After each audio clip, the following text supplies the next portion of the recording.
tweet is live. The tweet is live. Oh, God, I hit refresh. Oh, God. What a mistake. What did you do that for? 1, 2, 3. Oh, I see some 4, bits. 5. I see some bits coming 6. in. Ooh. 7. Look who's here. 8. 9. Okay, 10. we're live, Lewis. No one wants to hear you counting.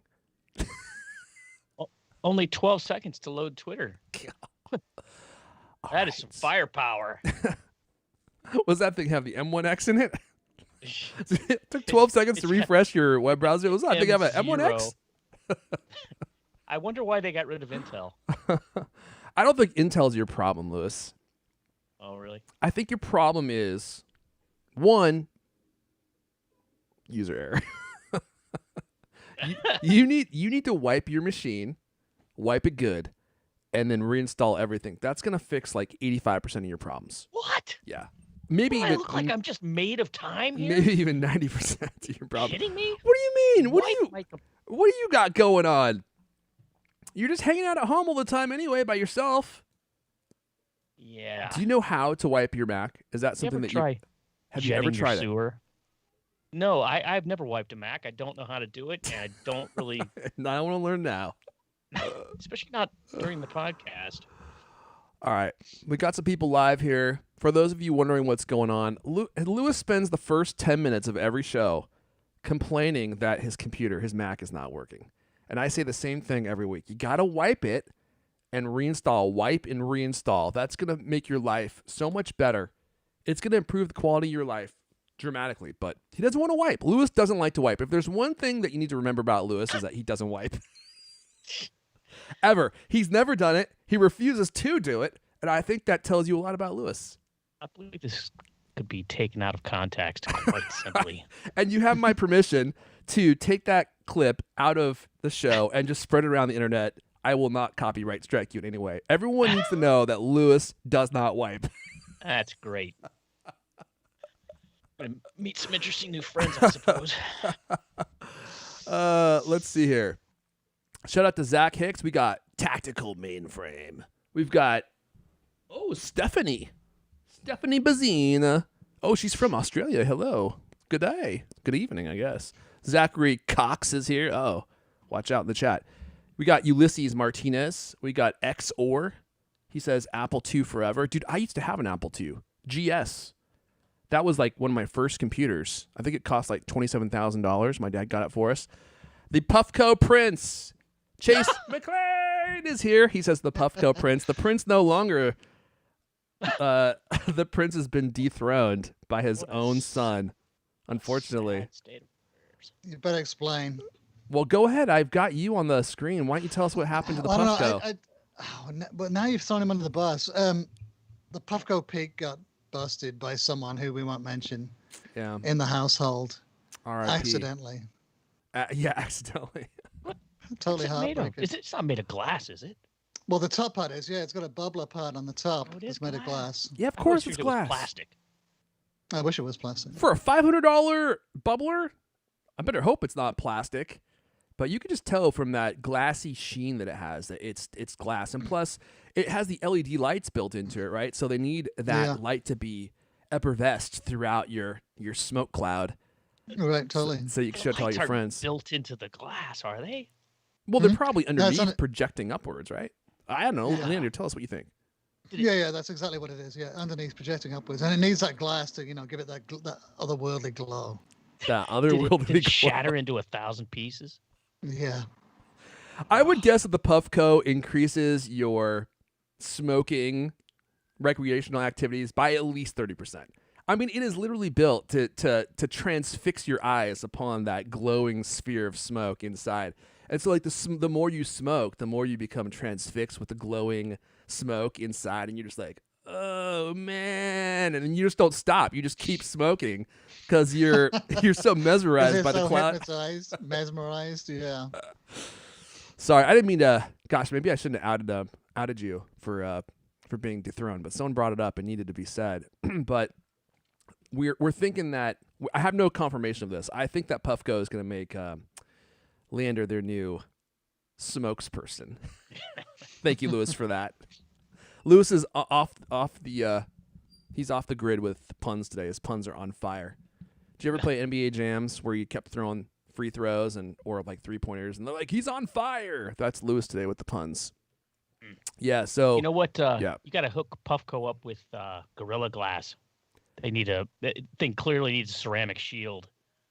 Oh, right. That's a good idea. Yeah, I'll mention it. Full of them. Oh my gosh! A nickel from everyone sold. A nickel bag. Well, Leander can hook you up with that. God, I was driving through the Central Valley this weekend. So many billboards for dope. Have you guys seen this? It's like, Cocoa Farms, home of the $25 eighth. And I'm like, what's a $25 eighth? They're talking about pot. Yeah. And isn't an eighth normally like $80 or something? I think that legalization has dropped the price. I don't know about that because it's legal here in Seattle too. And I feel like the prices are still, well, I don't know. I don't partake. So I don't know. But from what I've heard, the prices aren't necessarily a lot better, but the quality has changed a lot. So the quality is like way more, or I guess the potency has changed. So now it's just way more powerful. And they have all these products. I mean, we've talked about this before. They have all these products that didn't exist back when I was partaking. Like when I was using the cannabis responsibly, it was like, do you want it or do you not want it? And now it's like they have oils and massage oils and eye drops and suppositories, which I know Leander's really into, and all sorts of stuff that you can get into. Oh, right. I thought Cocoa Farms was like a dairy. I mean, it looked like a giant billboard for a dairy. and I was like, an eighth of what? An eighth of a pint of milk? What? Oh, it all became clear. Have you ever confused? Just text Leander. I'm sure he'll give you the.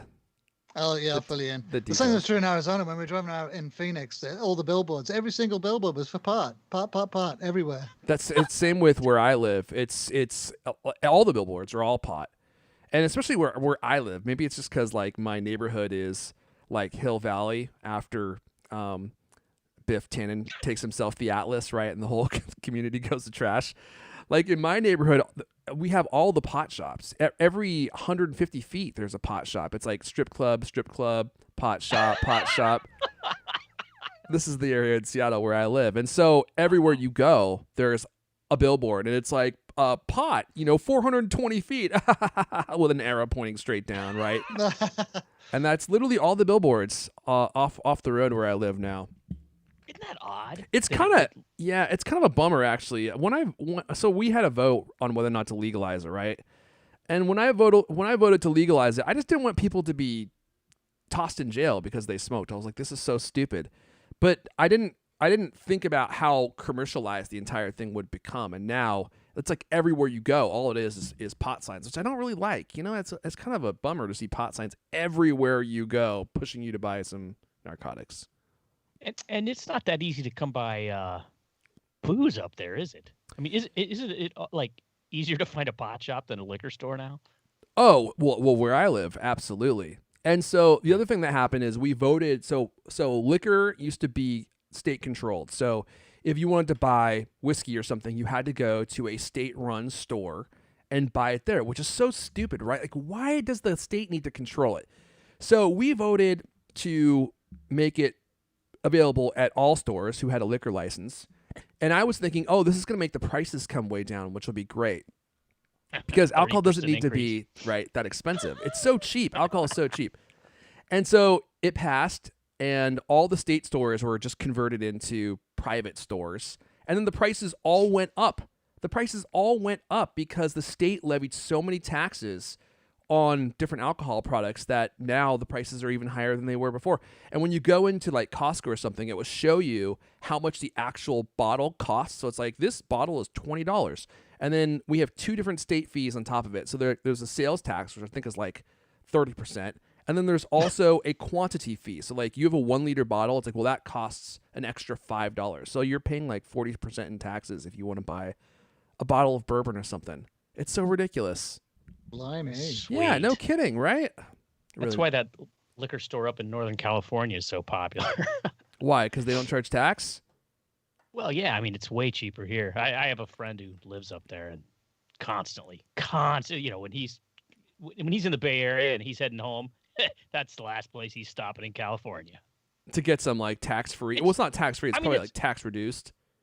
Oh, well, it's just way cheaper. I mean, it's almost worth driving to the Bay Area just to stock up.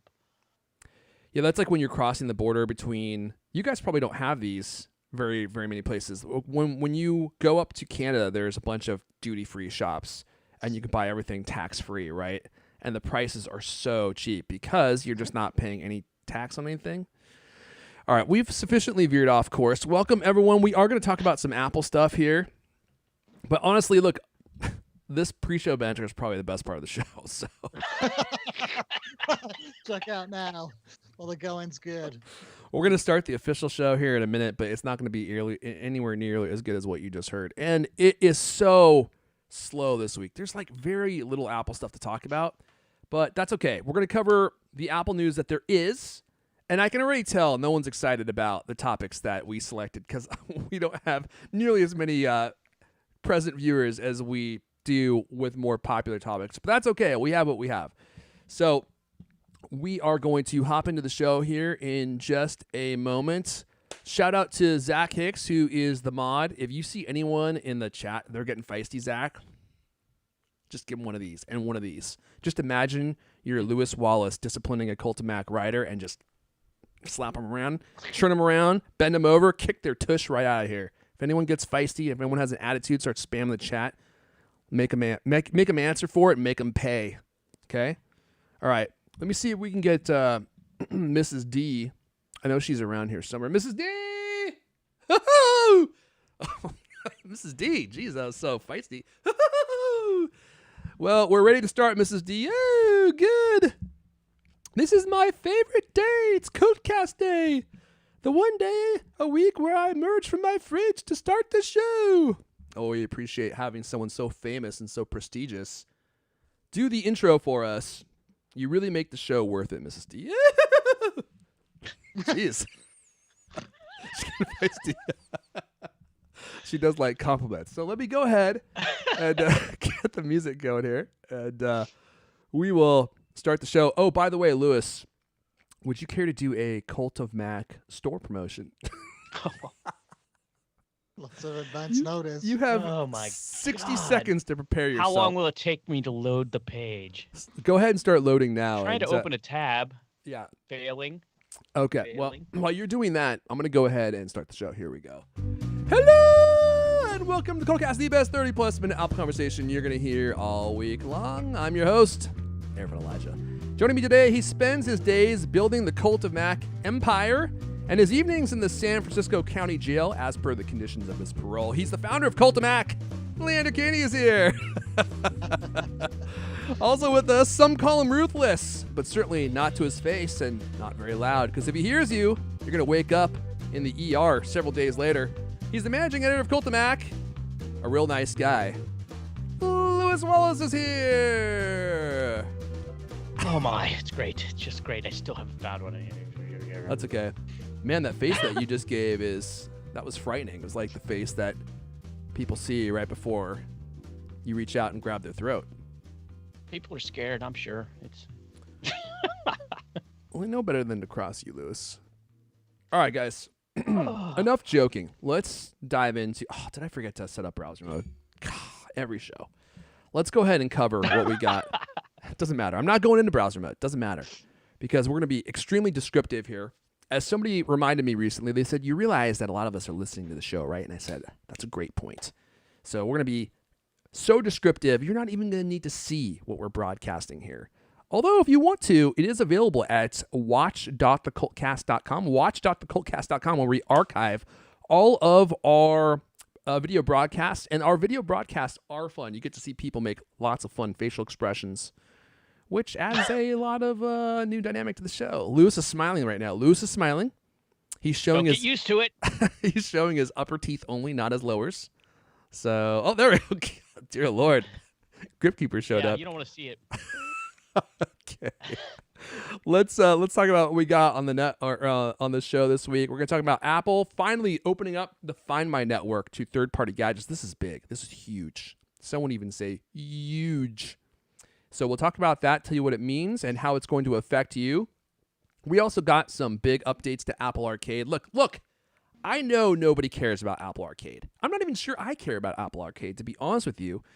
But they keep adding new stuff to it, and they just added a bunch of new games, including one that is very interesting and might I say, somewhat alluring, and might make some of you want to actually spend the $5 a month to get Apple Arcade. So we'll tell you about that. And Will.i.am, remember Will.i.am? He's back with a really expensive product that no one is going to want to buy. What is this, his third or fourth one? I like the previous ones, yeah. And I think this one might be his best yet. It is a new face mask, a Will.i.am approved face mask that you're definitely not going to want. And we'll tell you a little bit about that. And it's one of his most ridiculous creations yet. And if you've been following this show for any length of time, you know he's come up with some whoppers. I'm not even sure that Will.i.am is from this planet, because every time I see one of his inventions, I think, why would you think anyone from Earth would want that? Maybe on your planet, people would want that, but here, not so much. And we're going to wrap up with an all-new what we're into. Now, I have a feeling that we're going to get into a debate over the Falcon and the Winter Soldier show on Disney+. Leander's watched it. I've watched it. I've definitely got some opinions on the show. And so we will try our best to do a spoiler-free, I don't know, review or debate. Maybe we agree, Leander. Actually, I have a feeling we might agree for once on a show.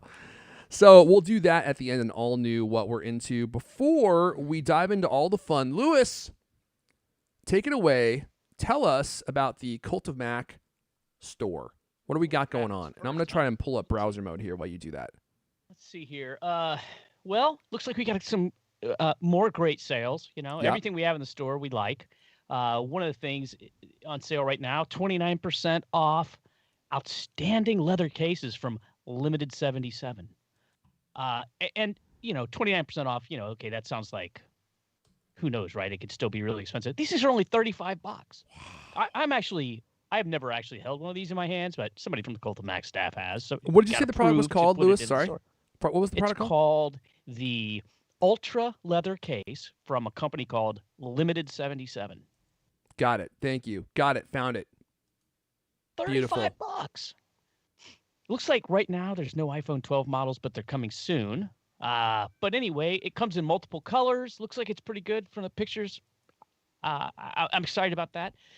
We've also got, I did see one of these things in action. There's this thing called the Power Picture for 12 sides. It's a wireless charger that looks like, well, it is. It's a photo, like a photo frame, right? Mm-hmm. But it's a charger. You set your phone in, you know, so it doesn't have to sit there and look like a ugly plastic mat on your desk or your sideboard or whatever you call it thing.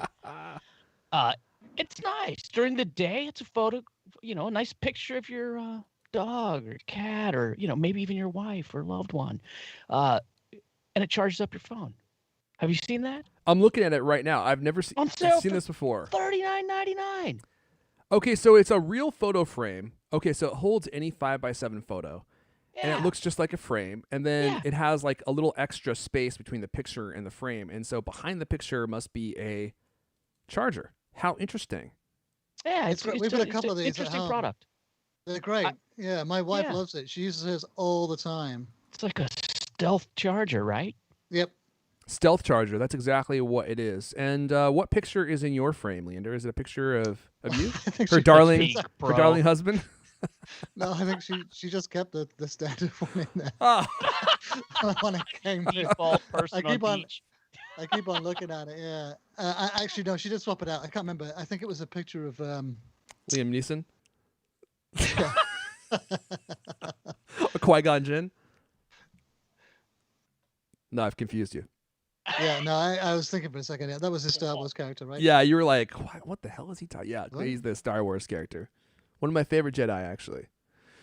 Cool. Well, if you want to check out... Yeah, go ahead, Lewis. I was just saying, those are just some of the things that are on sale in there right now. There's all kinds of stuff. You need accessories for your watch, your phone, your any of your Apple stuff, really. We got it in there.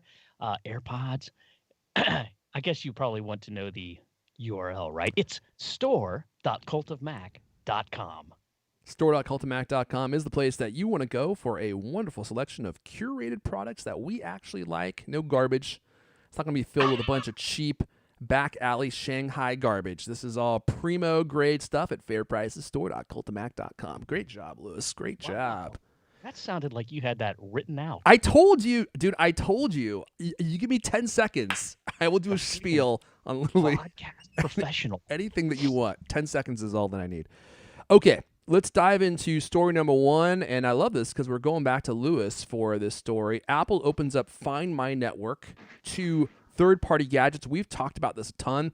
This is a massive move. This is a big move by TC. And this is going to make finding all your third-party accessories so much easier. This is the beginning of something new. Take it away, Lewis. Yeah, just this week, the Find My application built into iOS and macOS is finally opened up to device trackers and products made by other companies, not just Apple. Now you can use your iPhone, Mac, or iPad to locate lost items made by third-party accessory makers. The first people in the launch announcement, the first companies are Belkin, who has a set of earbuds. Van Moof, which is not a company I'm familiar with, but I think Leander must know. Oh man, you haven't heard of Van Moof? Bikes. Yeah, No, they're not like a super electric bike person. super They're still bougie on, electric bike Valencia company. Street. Where's that? I don't leave my house anymore. I don't know if I've mentioned this. And Chipolo, which has a kind of like a tile tracker Chipotle? kind of a thing. Chipotle, yeah. Also, you can Locate your find your burrito? burritos. The burrito is in my lower digestive tract now. It's heading towards my colon. Thank God for the U1 chip. Uh-oh, it's heading there at a fast rate. I think I put up too much hot sauce. Oh my heavens. Oh my God. Oh my heavens is right. So those three products should be. I think those products are like gonna be in stores next week if they're not already. Mm-hmm. And supposedly other companies are able to opt into this or whatever. Apple didn't make any mention of any other particular companies, but who knows? The sky's the limit, right? I mean, I don't know. What I didn't hear in this is just exactly how complicated it is for somebody to get their product associated with that. Like, do you have to have specific hardware, specific software? I don't know. Maybe some of our reporters can discover that. It would be nice to know exactly what they have to do. But anyway, the big question is, when is AirTags going to show up? Of course, yeah. When, if ever, will Tile work with this? Right, Tile. Tile's a big one, isn't it? I mean, super conspicuous by their absence. Yeah, right. But of course they have their own network. They have their own app. The one thing I was surprised about is the Chipolo One Spot. I mean, this is they have a Tile-like tracker that will go compete directly with Apple's AirTags if and when they release them. Right. That was surprising to me that they've authorized a third-party competitor to their own product. Doesn't that seem kind of weird? I saw a editorial somewhere or opinion piece talking about that, saying basically like, hey, this is a real smart move because it just gives them yet one more defense against this anti-competitive crap. Tile has been going at Apple, complaining about Apple, saying they're anti-competitive, right? And AirTags, if they come out, if Apple allows Chipolo in there, then hey, well, what do you mean? We let all kinds of competition. Look, we've even got this other. Well, they even came to market before us. Yeah, right. But then what if they have a clone-like situation? Like the Apple clones. Remember back in the old days when they had power computing and Umax and all this, and Motorola making, cheaper Macs than Apple could make them themselves. So I mean, what's to stop Chipolo undercutting AirTag's price? And if they have the same functionality, I mean, who's going to buy an AirTag? Wait a second. What if that's the whole strategy? What if the entire strategy of AirTags is just for Apple to show that they are not anti-competitive because we have an Apple product that they don't even care if they sell, hypothetically, right? They just created it so they could say, see, we let other people create the exact same product, and we even let Chipolo launch as one of the launch partners for this, using this platform before we ourselves even launched our own product. See how nice we play with everyone, y'all? Well, but is that going to fly, like in the Senate hearings when they're actually talking about the App Store? I mean, that's the thing they're really concerned about, not the Find My system. This is just one small part of Apple's ecosystem, isn't it? No one's focusing on this. I mean, they just launched it. I mean, I found that a little bit, it's a bit weird. And then, Tile is definitely going to get into this. I mean, surely this is going to be the only way they survive as a company by supporting Find My, right? Sorry, Lewis, go ahead.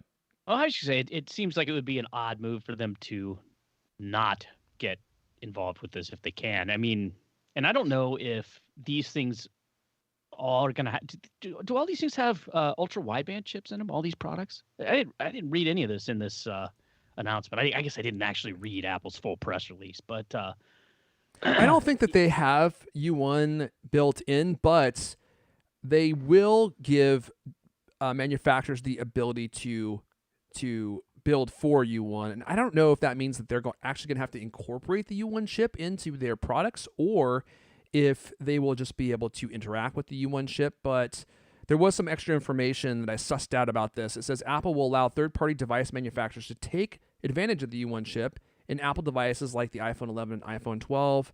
And of course, U1 integration will allow for a host of other features like hyper-accurate directional-based location tracking. So it seems like they'll be able to integrate with it, maybe even add a U1 chip to their hardware. Yeah, go ahead. Well, yeah, I was going to say, doesn't the device have to have a U1 chip, or can it be like a dumb, like a fairly stupid device, and the U1 chip will do all the magic in your iPhone? Yeah, I don't know about that, but Apple did this week. They released a draft specification for chip manufacturers about how to interact with the Find My system. And I think there's probably a lot of information in that draft that will tell them exactly what they need to do. My guess is they won't have to include a U1 chip, because then they would be forced to buy a additional chip to put into their hardware. And that didn't work so well for HomeKit accessories, right? Which is why they abandoned that idea of having them buy a chip for their hardware and just do it via a software verification. Yeah. So I'm going to guess that they're just going to let people integrate with it if they have some kind of software built in. And also, there was a story out this week that said Apple has released a certification system, an app actually, to help people who are MiFi certified, right? Their MiFi hardware certification, to integrate with Find My. So if you're MiFi certified, it sounds like you'll also be able to integrate with Find My without having to add anything to your product. It sounds like you can go through some hoops for your software and then integrate with it somehow. I don't know. This news just came out, so we're still not sure exactly how it works. And honestly, I don't think anyone who uses it will care either. But don't you think it's kind of weird that they announced this whole thing before they announced their own AirTags? It's very odd. What is also interesting that they didn't announce AirTags at the same time, right? I guess I guess that's what you're saying. Is they made this announcement without actually announcing AirTags. So where the heck are AirTags, Prosser? You got anything else you could shave off? Because we're waiting for our AirTags, dude. You're gonna be full on Neo before this ordeal is over. You're gonna have to go into one of those goo pods. Yeah, it is weird. Tile's coming out with tags that have ultra wideband built in. So I just wonder if these other, if Chipolo, is that Chipolo 1, is that ultra wideband chip? I had a quick look on that site. Didn't see. I didn't even realize Chipolo was still in business. I thought they were gone. God, did you hear that? Yeah, there's that guy Still do hear it. Great. What is it? It sounds like somebody's riding a Harley with a drilled out muffler outside CultCast World headquarters. Is that what that was? The whole building shook when it went by. Yeah, that's always cool. Yeah, I'm looking on their site now. I don't see anything about U1 or ultra wideband. Yeah, I don't think that it is. It just says Bluetooth. So who knows? Maybe that's why Apple brought them on board. Because it's like, oh yeah, these Chipolo chips are great, but look how great AirTags are in comparison, because they're even better. Who knows? Yeah, and 3 times the price. All right, so there you go. You're going to have the ability to add different hardware gadgets to Find My. I mean, just think of this. Oh, and this is one thing that we didn't mention. the Find My accessories will show up in the Find My app under the where is it? The Find My tab, My Gadgets tab. It says like gadgets or devices. Yeah, okay. And if you want to locate an item, there is an option to play a sound. You can also put items into lost mode, which locks them to your Apple ID and prevents people from pairing them to your lost item, which hopefully means that your item will be completely bricked. So if someone steals it, they will know that there's nothing that they can do with that item. It's just totally bricked at that point, which I think would discourage a great many thieves from stealing your stuff because they know it's not worth anything because the item is basically bricked at that point. It's just like stealing someone's phone. Think how prominent phone theft would be if you could just steal someone's phone and start using it, but you can't. It will get put on a blacklist and the phone basically becomes useless. So I think that probably cuts down on a lot of theft because you're carrying $1,000 computer around in your pocket. Theft would be rampant if someone could just steal your phone and start using it. So if that same premise applies to your electric bike or your audio accessories like your headphones or whatever, that's pretty cool. And being able to find your stuff wherever it is, especially once they enable U1 support, which will give you like hyper accurate directional location information on your device, that's super cool. And it will mean that you will not be able to lose your device so easily. Hopefully they put this into the Apple TV remote, number one, right? Probably my number one most lost piece of hardware in my entire house. And then number two, my AirPods, because right now all you can do is play a sound from the AirPods, as many of you know, which is totally useless, completely and utterly useless. If you don't know where your AirPods are, and they're not even in the same room, playing a sound isn't going to help. All right, let's move on. My blood pressure is rising, which is a sign that it's time to move on. Leander, let's talk about Apple Arcade, because we got some big upgrades to Apple Arcade this week. And we actually got a really interesting new game from the creator of the Final Fantasy series, which I'll touch on here in a sec. But let's talk about the new games that launched first. Leander, take it away. Yes, our new Star Trek and NBA games lead a major Apple Arcade expansion. So Apple made a huge push for its gaming service on Friday, launching 11 original games. These cover a range of genres, from NBA 2K21, is that how you pronounce it? Yeah. Arcade Edition to Star Trek Legends.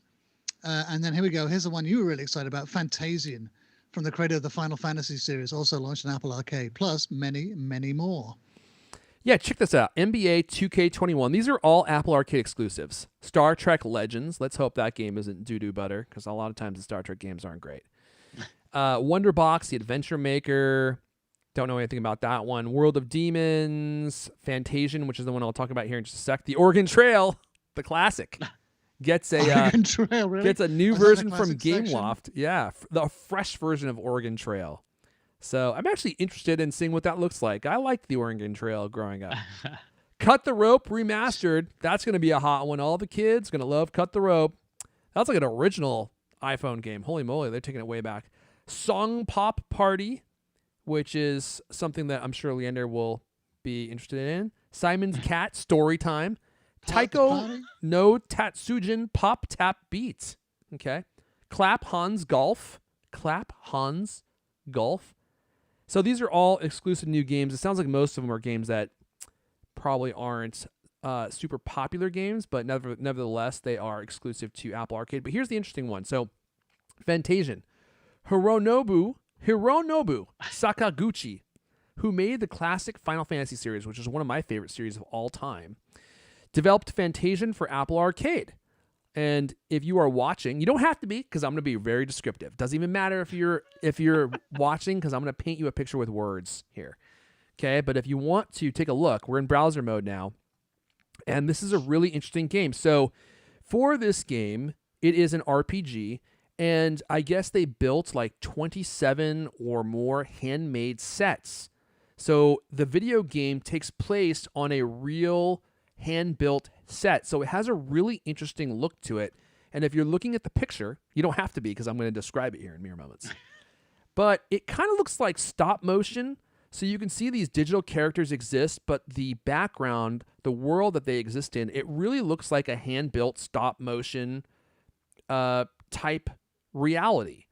And so it has a really interesting blend of digital characters and real props and real sets. And of course, it has the pedigree of Final Fantasy, which is one of my favorite, games of all time. And I was thinking this actually is interesting because they're adding 12 new games to Apple Arcade, including this one that you may actually want to play because it has the creator of Final Fantasy behind it. And for $5 a month, they're kind of taking the Apple TV Plus route. The Apple TV Plus route. Depends what you say, whichever way you want. I'm going to say route, okay?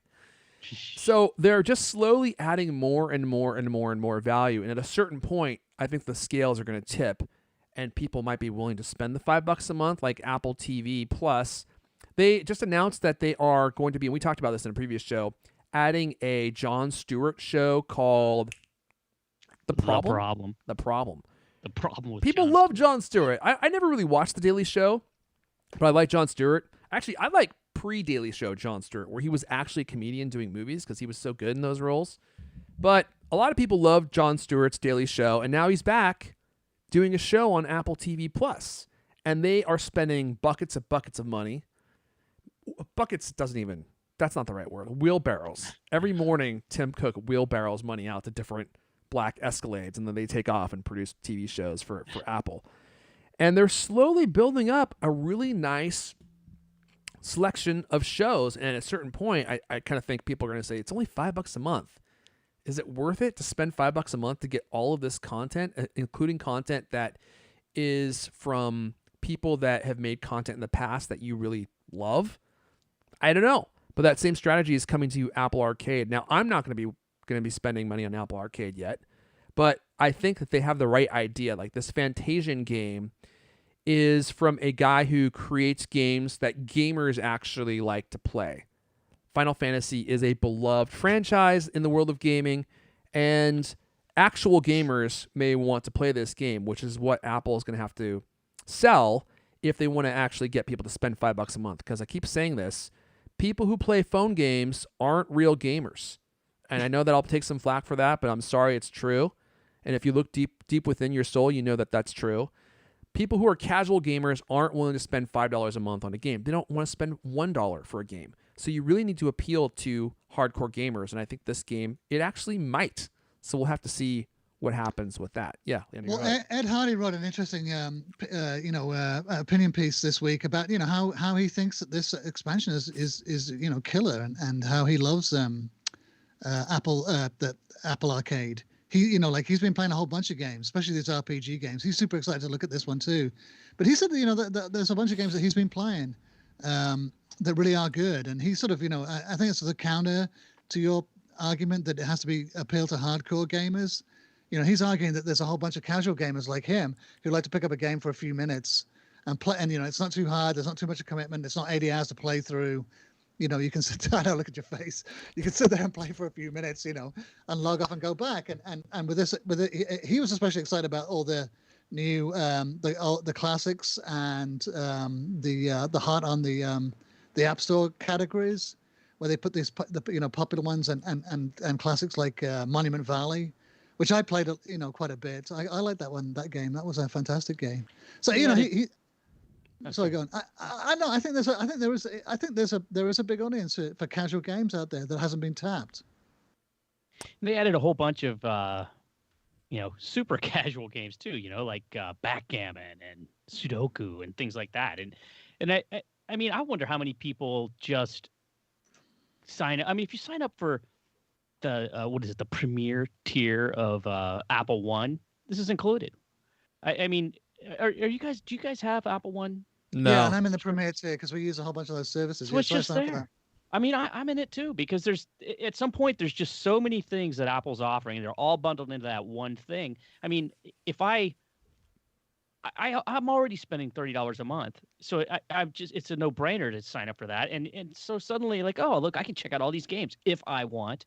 I mean, I can only imagine if you had like a family and you had like a bunch of kids. I mean, that thing actually sounds amazing for kids, doesn't it? Because there's no in-app purchases. Yeah. There's no ads.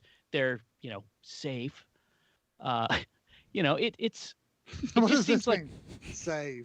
well, Approved by I mean, I don't TC. think that they say that, but I mean, they're not.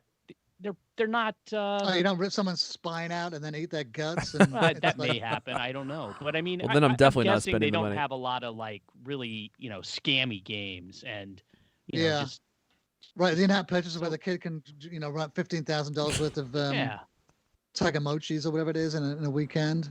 Yeah, and with family sharing, it's like up to 6 people, right? So I mean, I don't family know. sharing's the best ever. I can see how it even if it doesn't even generate a nickel of money on its own, how it could be a real kind of important little bit of cement keeping people glued to Apple. The one thing that will probably always prohibit me from getting into the Apple subscription is Apple Music. It's just there are some things about Apple Music that are better than Spotify, like the sound quality for sure. It's like a night and day difference. But dude, like the usability of Spotify versus Apple Music is so much better. Spotify just when you open Spotify, their full focus is on here's stuff that you may want to listen to. You open up Apple's music app and it's like a desolate wasteland. And you're like, what do I do? Where do I go? Where's the music? And you have to go find it. And then it's like Apple's curators think this music is good. I'm like, I don't care what Apple's curators think.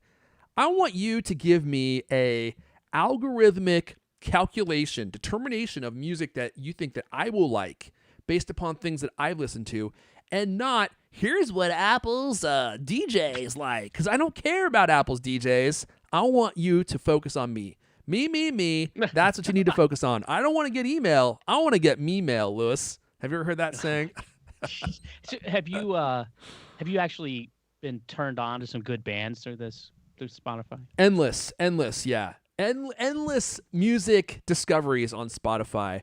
And on Apple Music, every time I open it, I feel like that meme of that old lady who's like pushing her spectacles down and looking into the computer screen, because they just make discovery so painful on Apple Music. And they're constantly trying to show you playlists that they have compiled. And like I've said, I don't care about those things. The great thing about Spotify is you open it and it will just start feeding you different music compilations, playlists. All this stuff is calculated based upon things that you've listened to already. And so it's just a really easy way to discover music. I also like that it shows you what your friends are listening to, so it kind of feels like you're communal in some way, because you can see that other people listening to music too, which I know seems silly, but there's just a lot of features built into Spotify that I like more. But again, especially if you have AirPods Max, the music fidelity difference between Apple Music and Spotify are like night and day. Apple Music sounds tremendous, phenomenal, and Spotify sounds good. It sounds pretty good, but it doesn't sound like Apple Music does, for sure. All right. Well, we've sufficiently flogged that horse.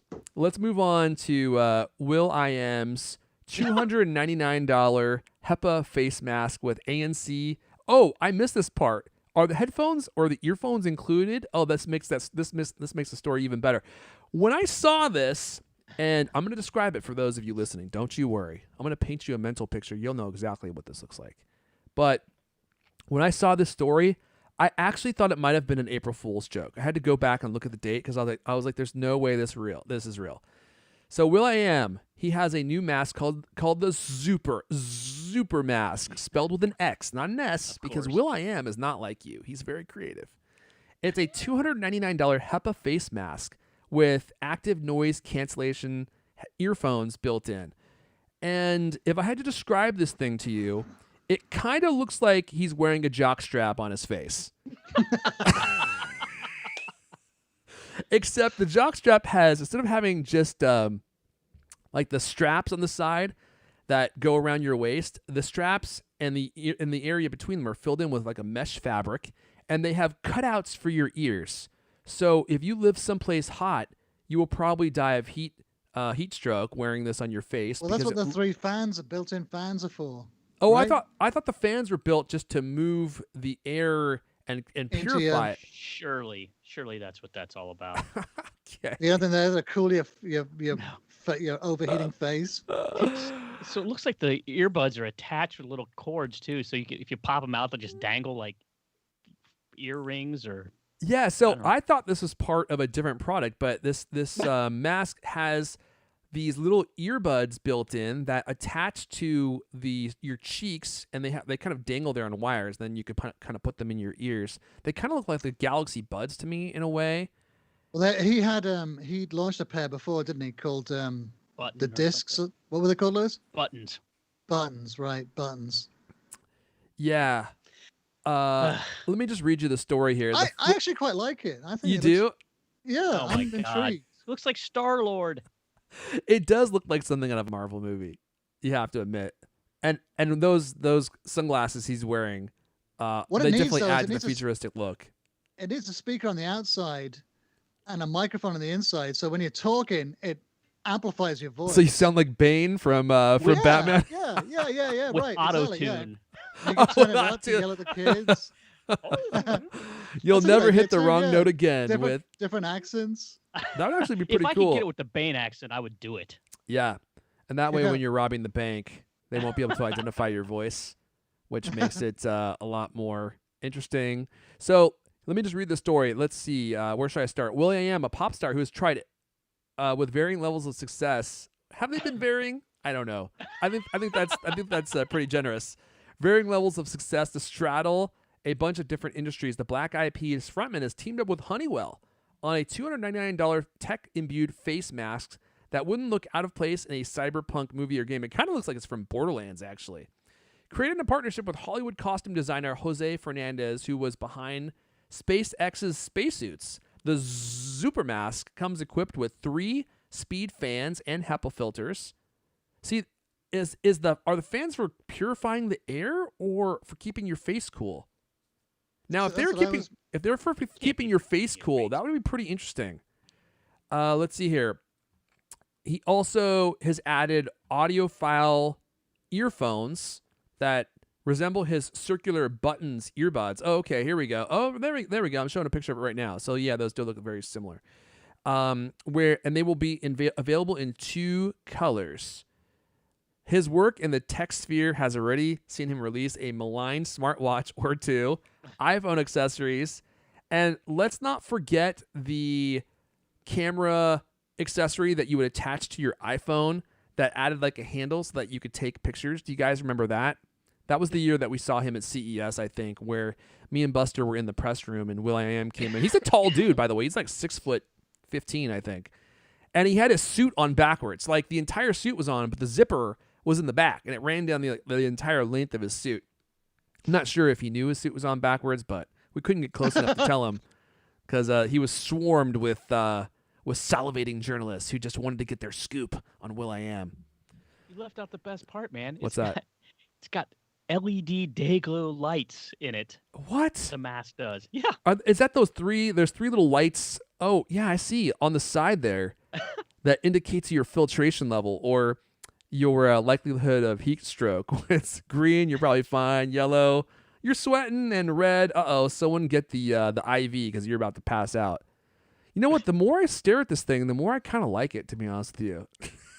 Oh my I like God. it. You're both going to get the review unit too. He'll never send me a review unit after what I just said about his career as a tech creator. Oh my God. In the box, it comes with a fanny pack. Oh, it does.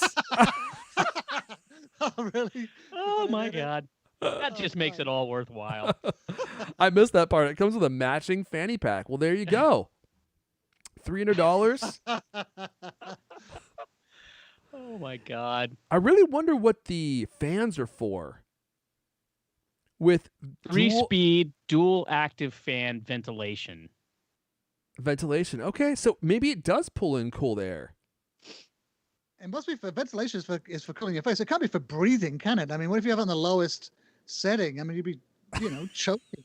You'd be going blue. Well, when you're wearing masks, the air just kind of gets stagnant in there and gets hot, but you can still breathe.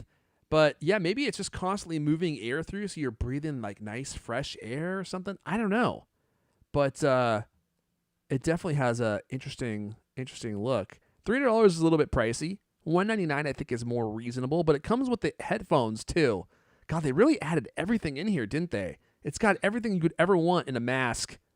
So there you go. Will.i.am. This is called the Xupermask. Does it say when it's coming out? Next week, it said. Oh, next week. And I really hope that the first reviewer. I'm sorry. Today, it's available right now. Oh, they're out today. Put the money down. Can you buy these right now? Oh no, this is just There's more. the buy button. I don't see a buy button anywhere. It's sold out. Oh, it's sold out. Oh my! It's too late. Drop one is sold out. Well, What's the URL? yeah. What is it? Xupermask.com/buy. Xupermask.com. How did you find that? There we go. Oh, this is great. Hold on. Should we play the video? Actually, he has a I bet hit on his hands, ladies and gentlemen. I'll play like 3 seconds of the video because I don't want to get copyright striked. Jeez. Drop one. Oh, I sold can't. out. I can't. They're playing music, so that's gonna. Oh man, they make them in white and black, and that black mask really does look like Bane's mask. I have to say.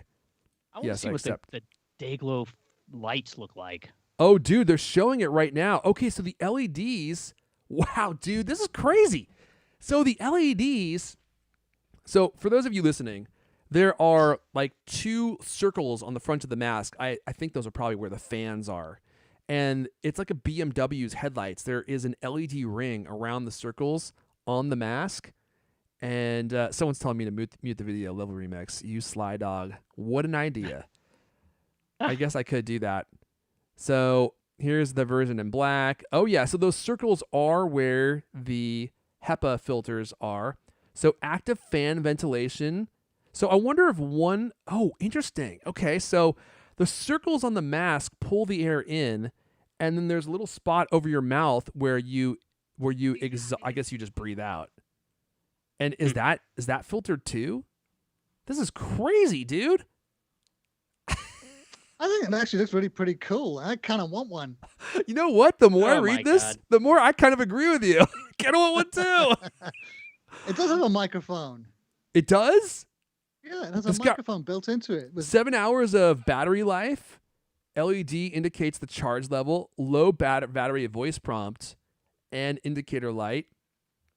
Active noise cancellation, ambient sound mode, hi-fi sound quality on the earbuds, and magnetic earbud docking system. Dude. So you're in. yeah, and the active air HEPA system. I wonder if you could it's like a little. I still feel like, so there's mesh fabric that wraps around your cheeks on the left and the right. I feel like that's unnecessary, and that's just going to make you too hot. But I kind of would be into trying the white version. It really does look like a cup. I'm sorry. Look at this. It looks like you're Yeah. wearing your cup on your face. Yeah, it does a little bit. But look at that It's just funny got a pack. splash of color. Well, they had to put the color on there because otherwise people are going to think that you're literally wearing your cup. They're going to be like, dude, you can't just wear your cup on your face, sir. You need to be wearing an actual face mask. I like the list of disclaimers on their website, man. It goes on and on and on. Yeah. May not actually protect you from disease. Xupermask is a novelty. I don't want to actually protect you from disease. You may still Not die of from this, breathing not of this, suffocation. not of that, not of this. Huh. Oh, dude, he's wearing it. Oh. Just, okay, look, if you're listening, just go to Xupermask, Xupermask.com, and just look at this website. There's a video of Will.i.am. It looks like he's Don't like doing this. Madonna's Vogue in a high speed with the mask on, and it's glowing. This is one of the most ridiculous things I've ever seen in my entire life. You're trying to make something that is topically uncool into a cool thing to wear. I'm more interested in the active fans. That's my favorite part about it for sure. Is if you can wear this thing and then have it be blowing cold air in, because the mask gets hot. Especially, I don't even live in a hot place. I live in Seattle. But if you live in a hot place and you have a mask on, you'll be sweating your marble bag off, and if you could have that active air blowing into your mask and cooling you off, that's actually really useful. That's something that I would be interested in having in my mask for sure. All right, wow, we talked about this way longer than I thought we were going to. And to be honest, I've come full circle. I've come from, there's no way anyone's going to want this, to I might try to pre-order one of these. Well, you gotta sign up for the next drop. The next drop, right. Oh, drop one is sold out. Oh, no. AKA they only made 100 because they're like, no one's actually going to want this. Now you gotta get some, man. Well, I'm looking at Xupermask, white, gray, orange. I don't know. Which one should I go with? Small? I don't know. What size face do I have? Small or extra large? I don't know. No one's ever asked me how big my face is. How do you size it? I don't know. There's probably like a sizing chart in here somewhere. Well, it doesn't say. There's no sizing chart. Huh.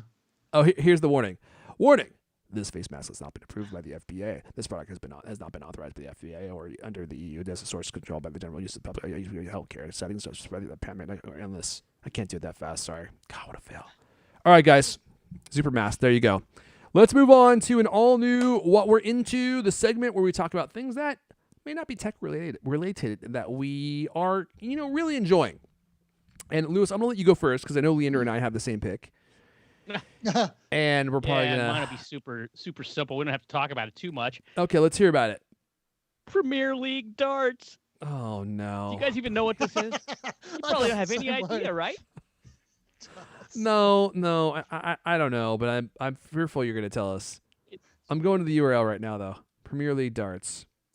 Yeah. So what this is? Every year they have this, and it's like the 10 trying of the to pull it top up. darts players in the world. They used to do it once a week in different countries and cities, around the world. But of course now, because of the freaking coronavirus, they've compressed it. So they got 5 in a row. They are I think it started either Monday or Tuesday. I can't remember now, but they're doing it, 1, 2, 3, 4 nights, 5 nights in a row. And it's just awesome. They've got it set up in a stadium or as if there's a crowd. They're pumping in crowd noise and everything's happening. But players are playing, basically on a TV set, really. So I don't know. To me, it's fun to actually see it. I just cannot wait until real darts starts happening again. Real people actually get to play each other in pubs and stadiums and stuff like that, because it's just really there's something missing without that crowd, going crazy, or the people in the bar watching, whatever. It's been fun this week, though. There's already been a perfect 9-darter thrown, and there's a couple new people. Perfect 9-darter, the mythical 9-darter. People who've never played in Premier League before. There's a couple of players this week, and so it's been a little bit of something fun to watch.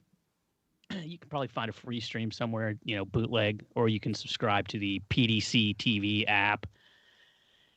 Anyway, I'm trying to bring it up on Sky Sports, but they won't let me watch it. Apparently, I'm in the wrong country, so they won't let me try to watch it. But I love the headline: Johnny Clayton can do no wrong after his Premier League 9-darter, says Wayne Martle. Johnny Clayton going a full 9-darter. Who would have guessed? That guy's nickname is the Ferret. I don't know how you let that happen to yourself. How do you get? Yeah, I'm a professional darts player, and my nickname is the Ferret. Well, maybe he has a strange aroma. Have you ever been around an actual ferret? They have like those weird stink glands. He's one of the new guys. Never been in the Premier League before. And so the format of this, it's all 501, which is a game that everybody plays. And it's each match in this. There's 5 matches each night of Premier League, and they're all best of 12. So there can be a draw, right?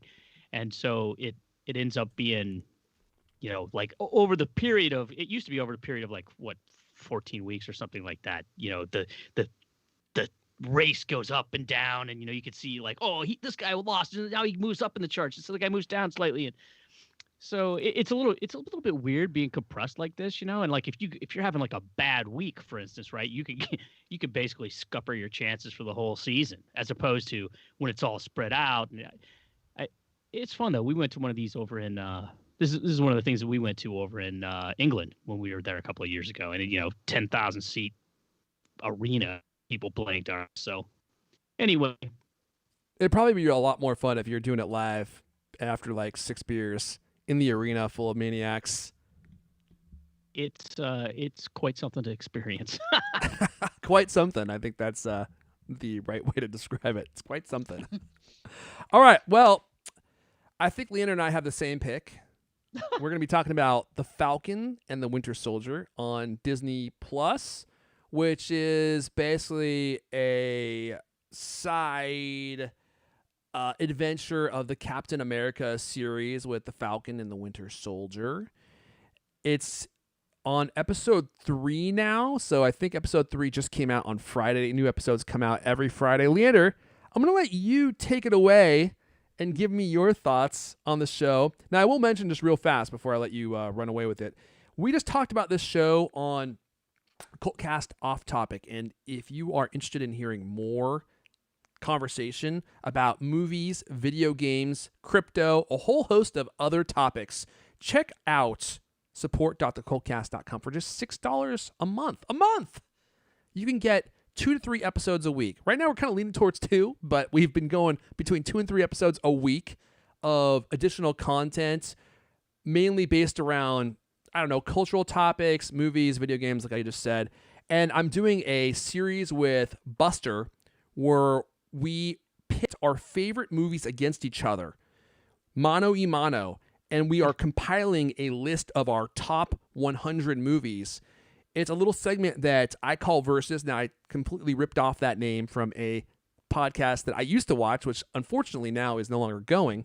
But I revived the topic the segment because I love it so much. It's called Versus, and it's just pitting your favorite movies against each other, and you got to pick which one's better, which is what makes it hard. Because sometimes it's like 2 of your favorite movies, and you got to figure out which one is the one that moves on, and which one doesn't make the cut. And then, so which ones have you done? Oh, we've done a whole bunch of movies. We've probably rated 8 to 10 so far. I'm not a subscriber. Huh? That's funny because I'm not a subscriber either. So I can't even see what's in my own podcast feed because they don't give me access to it, and there's no way for me to give it away for free.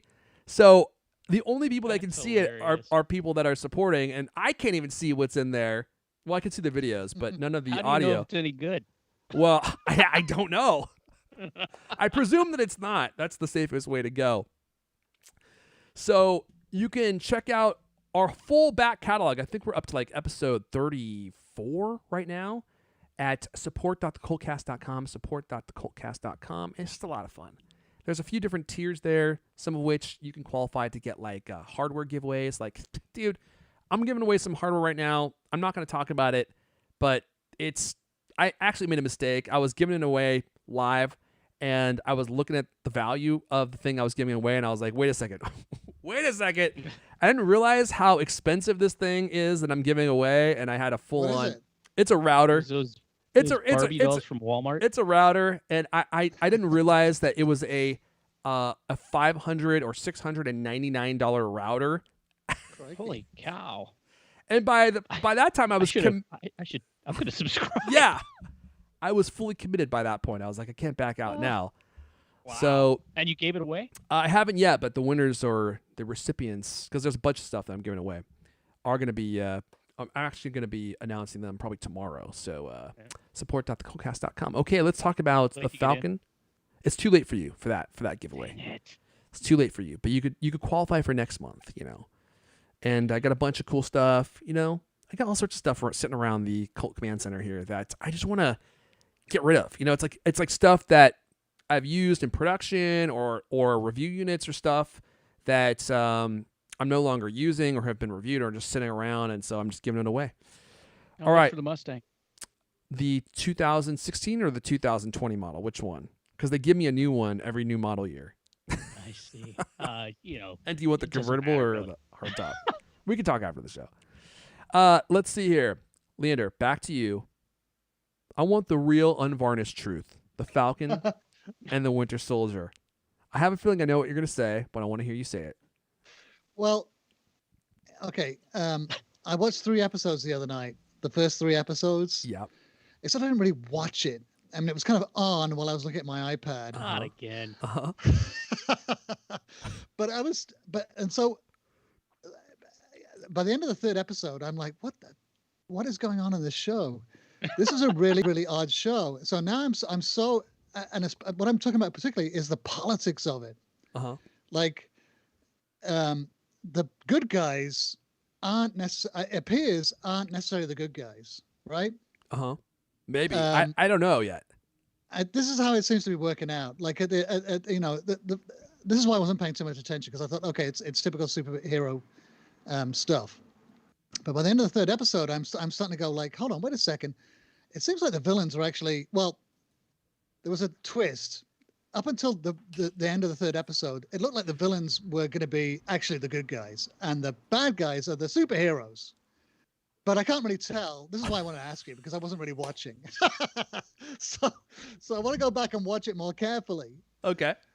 Did you come to the same conclusion? I mean, Dude, is that what's going on? You and I had almost the exact same reaction to this show. Almost exact. I got to episode 3 and I turned to my wife and I was like, what the hell is going on in this show?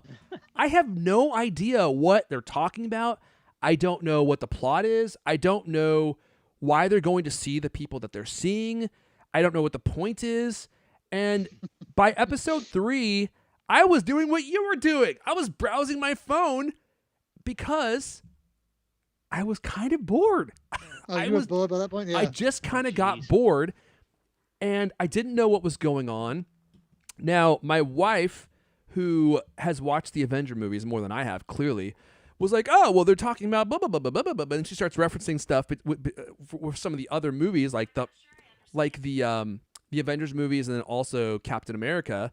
And I guess there's a bunch of stuff, and they do this in their shows a lot. And she always gets the references. I often don't, because I'm like, I watched that movie like 2 years ago. I don't remember. Last week, and I've already forgotten it, yeah. Right. Or yesterday.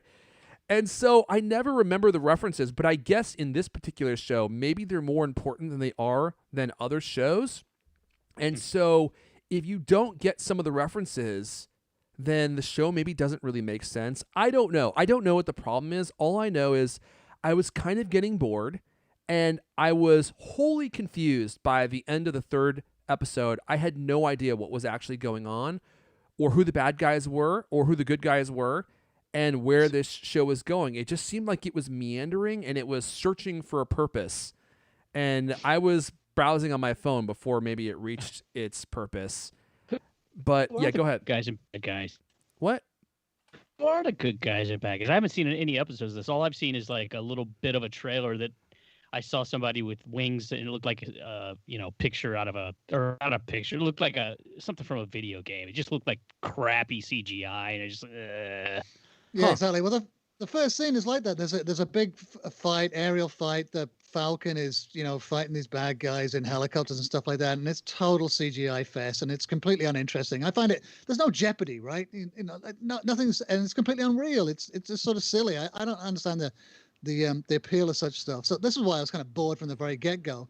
But that first scene, he's helping the U.S. military, and I'm like, this is like out of The Boys. Did you see that? That No. HBO Max show, which is that's good. Yeah, it's interesting. It's not some. I think it started out great. The first 2 or 3 episodes of that show were like, I've never seen anything like it. But then it kind of went downhill, and I by the end of it, I completely lost interest in that too. But in that world, the superheroes are not good guys at all. They work for some big evil mega corporation. They're preening narcissists. They do all kinds of sketchy stuff. They're involved in all kinds of crimes and war crimes.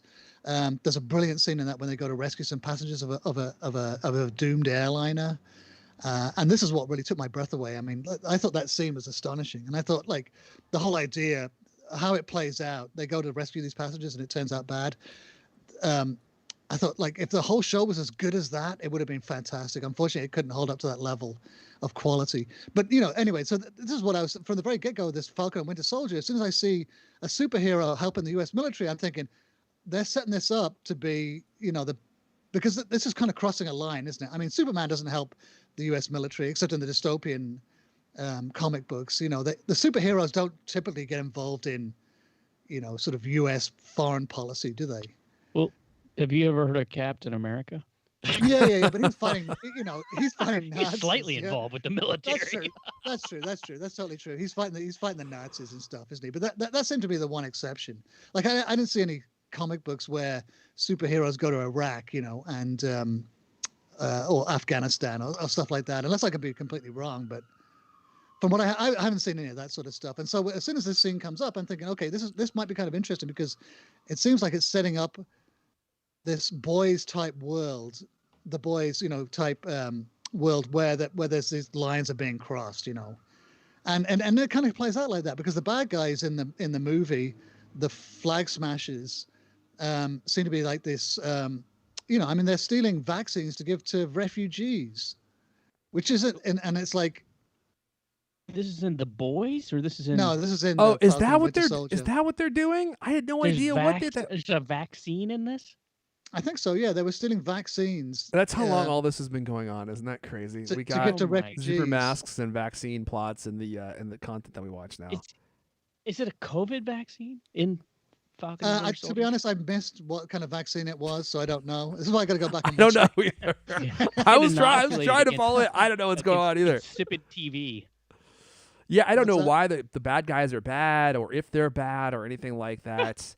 I It's just not even the same. It's not like like if they're going to give them motivation. I mean, don't they want to be stealing vaccines from poor children and stuff like that? I mean, it's like up until a certain point, up until the sort of second half of the third episode, I thought, okay, these bad guys, they're not as bad as they're supposed to. They're not doing bad stuff. They seem to be doing good stuff. It seems. it's kind of like. Did you guys ever see the movie Heat, which is one of the best movies ever made? Well, Yeah. Okay, maybe I've later. seen it a bunch of times. I know the movie. But it kind of plays with that paradigm, right? Where the good guy is technically good, legally good, but he's not really a good person. And then the bad guy, he's a criminal, but he seems like a really good guy, takes care of his friends and family, but the life he's chosen is a life of crime. So it kind of there's that interplay of, well, the guy is good, but he's also bad, and then the bad guy seems like he's kind of good. It kind of sounds like what you're describing here, Leander.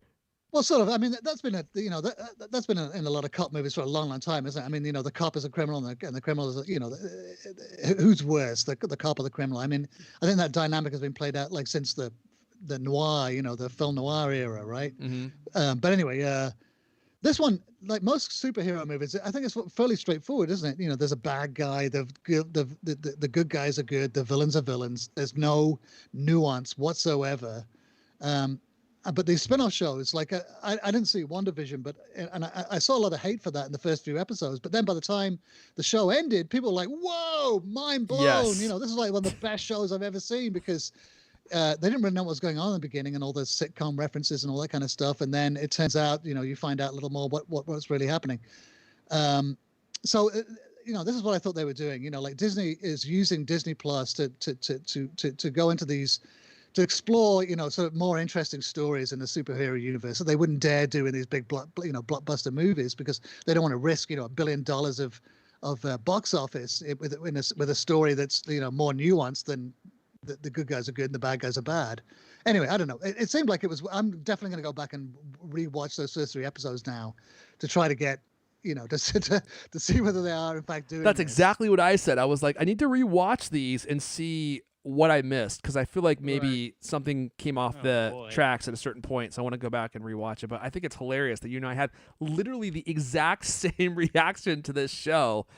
So 2 things. First of all, coming off of WandaVision, that show was such a creative masterpiece. It really is one of the best shows that I've ever seen, and the way they were able to integrate the different genres of shows from all the different decades that we've lived through, like the 80s, the 90s, the aughts, right? And they were able to create a show within a show in WandaVision with all the same dress, all the same types of nostalgia and music and stuff within this show. I just thought was a creative feat. It was really incredible. And the show starts off one way. So you think that the show is them taking 2 Marvel characters and then plopping them into Bewitched, basically, and they're going to be existing in this goofy, zany show called Bewitched, which made no sense. But then the show starts to evolve, and you see that that's not what the show is at all. That was kind of a parlor trick, and then they hook you, and you're like, "What is going on?" And it turns into an absolutely incredible show. But yeah, go ahead. It was fun to see the critical reaction because people were hating on it initially, and then they were loving it. It was and I totally get why, because when the show first starts, you think that what they have done is just take 2 Marvel characters and try to recreate them in this bewitched zany comedy, and you're like, why? Which wasn't really working, yeah, which wasn't working at all, and you were like, why would I care about these 2 Marvel characters living in a bewitched world? It seems like a really bad idea. And then all of a sudden it starts to change, and you realize why they did it. But so I just want to ask you real quick, and no spoilers. Okay. Was the finale like? But then people were like, didn't like the finale. I liked the finale. I feel people are always disappointed with the finale. I feel like the only finale that doesn't get any hate is Avengers Endgame, which is like a technically perfect finale, right? Everyone loves the way that movie ended. It brought together years and years of Marvel movies into some really touching moments, and it wrapped up really well. But besides that, movies and shows never wrap up that well. I mean, remember Lost? They spent like 8 seasons building up to something, and then by the end of it, they're like, you know, all that stuff that we said was going on, just don't worry about any of that stuff. Here's what's really important, that we all love each other. And it's like, what? Mm-hmm. So it wasn't that. I would give the finale of WandaVision like a 9 out of 10. I thought it was almost as good as it gets. Good. Okay, cool. I thought so. I'll be interested to hear what you think. But what I was going to say was, my second point is, we live in a truly incredible time for content. Disney now has their own streaming platform. They own some of the biggest, most popular franchises. And before, you would never see a movie star create a TV show, right, from the same franchise. That literally never happened because they don't want to degrade their public persona and their marketability. And movie stars they're like the AAA actors, right? They would never degrade themselves to be in a television show. But now that you have these really long stretches of content coming out on a streaming platform with no commercials, they're able to have much higher budgets, and they're really well made, and they have an ability to create a really long story that they couldn't really tell in the movie. So we're able to get this really compelling side content that adds into the universe, and you have the same characters from the movies in the shows themselves, which is unheard of in content history, I think. And so we're getting all this really excellent content that is produced in the same way that a movie would be produced, but over 9 to 10 hours of episodic content. It's just truly amazing that we're getting this level of content now, for $5 or $6 a month. What's that? Yeah, golden age of TV. I mean, it is the gold. It has been for a few years, isn't it? There's been so much good TV. You might be right. They're better than movies. I mean, I think there's a lot more. It's flipped. TV shows are better than movies these days. You might be right about that. Well, especially because there are no movies these days. If you want to watch a movie, I watched Tenet. Have you seen Tenet? I haven't seen it yet. What a horrible, worthless piece of waste of time that was. Well, the problem was you didn't see it in the movie theater. You needed to see it in the movie theater. Then you would have loved it.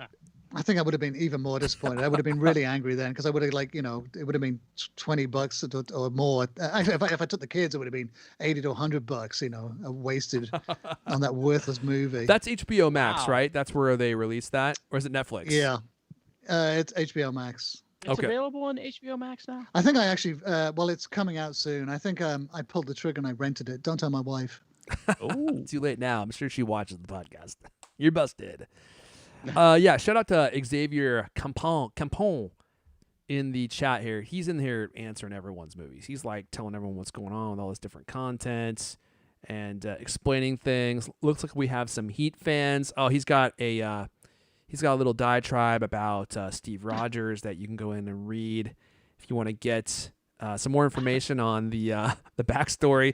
Dude, the backstory is so complicated. And part of my other problem with the Falcon and the Winter Soldier is I was never a huge Captain America fan, although I kind of turned into one towards the end because Chris Evans was such a absolutely perfect pick to play that role, which I could probably do a whole episode just on him playing that role.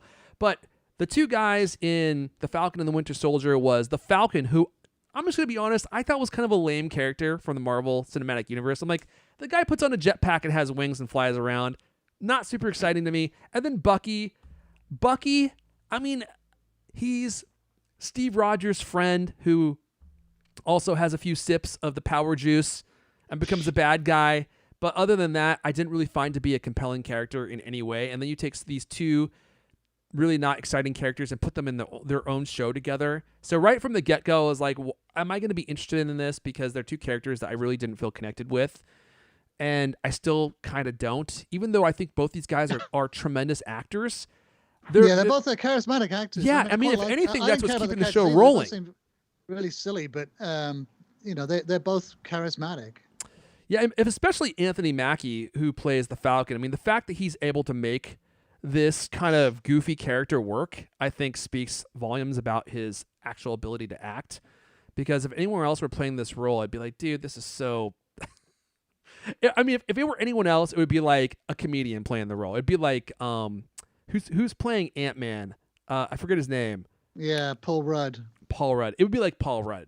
I mean, the character is like a Paul Rudd level character. It's like you have this goofy guy flying around on wings, but they have a serious guy playing it. In fact, I think it would have worked. It would have worked better if you had maybe a comedian playing that role, like a Paul Rudd type guy, because then he could like slapstick with his wings, right? Like hit people with his rings, flying all around. He's the straight guy, isn't he? In this partnership. Wait, say that again. He's the Abbott he's the Costello to the Abbott, or whatever it is. You know? I was like, I'm not sure where you're going. Oh yeah, right. I was like, what? I don't know where you're going with this. Right, I get what you're saying. He's like the real straight shooter. The Winter Soldier is a comedian. Well, a little. No, he's a little more comedic because I think he has a few more lines. Maybe a little bit, but they're both pretty serious guys. But that's the other thing, and we kind of touched on this in our episode on Off Topic where we talked about the Marvel Cinematic Universe, which just came out on Tuesday, I think. Is just how incredible it's been to watch Marvel take these B-level characters that you never really cared about or knew anything about and build them into these A-level franchises. And I think a perfect example of that would be, well, Ant-Man for sure. Dude, who knew anything about Ant-Man? Who cared about Ant-Man? What a weird, goofy character. And yet Paul Rudd was such a great choice for those movies, and they're so well written, you know, that they created like an A-level franchise. Same with Guardians of the Galaxy. I had never even heard of Guardians of the Galaxy before they came out with the movies, and they did them so well. The first one more well than the second. The second one gets a little bit weird, but they created them so well. They're so entertaining and so well written that they actually created like an A-grade movie franchise just from the movies alone. So anyway, I would say that we should continue, but I gotta pee so bad that I'm a little bit worried that if I stand up, I may rupture something. So I've started the music, and I think we should go ahead and wrap it up there because that's all of the tensile strength that my bladder has. That's all the CultCasts we have for you guys this week. But if you want to come tell us about your favorite movies, your favorite shows, we're all on Twitter. I'm at Airfon, ERFON. Leander is at L. Caney. Lewis is at Lewis Wallace. This has been the CultCast, the best 30-plus minute album conversation you're going to hear all week long. New episodes of the CultCast come out every Thursday night. I want to thank everyone for listening, and we'll see you guys next time. Shout out to everyone listening in the chat. Thanks for hanging out, guys. I've been reading your chats. There's some good stuff coming in there. Greg Ash. The Puffco Prince needs one with vape instead of fans. We got to get them to work on that model for you. I know, totally, exactly. Yeah, it needs some kind of vape port. You know what? You need to consult with Puffco and tell them they need to create their own mask. I'm gonna write a Will.i.am. My God, he's gonna totally go for it. He's a musician. I mean, you know, he's gonna be into that kind of stuff, right? Yeah, and so they'll have like you said, the puff port, right? So you disconnect one of the HEPA filters and you plug in the puff smoke tubes. Put it on sesh mode. Put it on sesh mode, and then let the LED light show begin. That's a perfect mashup. They won't have to worry about the Rona because they can't live in environments that are that smoky. So it's good for your health too. Yeah, there's not mention of Rona. Is this actually a Rona mask? Does it help? This mask in no way prevents Rona. Don't even try to use this in environments where you may catch coronavirus. This mask in no way is a substitute for actual masks.